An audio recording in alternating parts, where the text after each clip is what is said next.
for this week's Tribal Tuesday, I felt it might be best to share a little bit about tribal government and what some of the functions are of the tribal council and the tribal executives.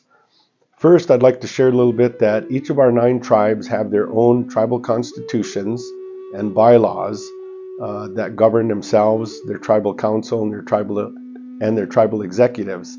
And so each tribe might have different term limits.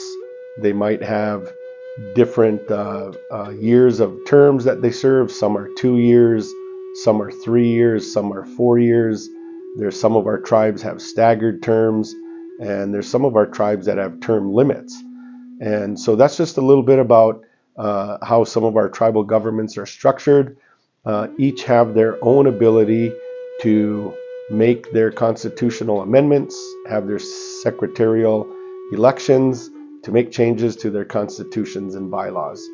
And so the functions of a tribal council is very similar to our legislature. They listen to the needs of the people, and they try to make the best laws to apply to their tribal government and how they look at the different public safety needs and again the needs of their people. And so they have the ability to make law and to implement law. The tribal executives are more of have the overall day-to-day management of the tribes. I know for my tribe, there were years that the tribal executives didn't carry a vote, and through constitutional amendments, the people elected to allow each tribal executive, other than the chairman, to cast one vote. And in most instances, tribal chairman can cast a vote in case of a tie.